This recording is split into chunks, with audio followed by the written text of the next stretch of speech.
எனக்கும் கவினுக்கும் இருந்த உறவு எங்களுக்கு மட்டுமே தெரியும், அது எங்களோடு முடியட்டும் என்று அவர் சொல்லியிருக்கிறார்.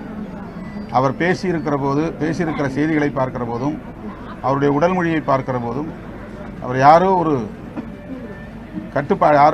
யாருடைய கட்டுப்பாட்டிலோ இருக்கிறார், அச்சுறுத்தலில் இருக்கிறார், யாரோ சொல்லி அப்படி சொல்லுகிறார் என்றுதான் எண்ண தோன்றுகிறது. அவர் சுதந்திரமாக பேசுவதாக தெரியவில்லை. எங்கள் அப்பாவுக்கும் அம்மாவுக்கும் அதில் தொடர்பில்லை என்று சொல்லக்கூடிய கவினுக்கு இப்படி ஒரு நிலை வந்துவிடக்கூடாது என்று பெற்றோரிடத்திலே சொல்லி தடுத்திருக்கலாம், அல்லது தன்னுடைய உடன் பிறந்தவரிடத்திலே சொல்லி தடுத்திருக்கலாம்.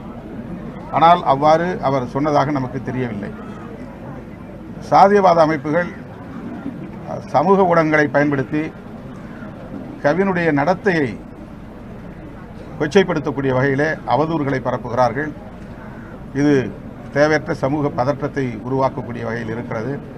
எனவே காவல்துறையினர், குறிப்பாக சைபர் கிரைம் அந்த குற்றங்களை கண்காணிக்கக்கூடிய காவல்துறையினர் சமூக ஊடகங்களில் பரப்பப்படுகிற அவதூறுகளை கட்டுப்படுத்த வேண்டும்.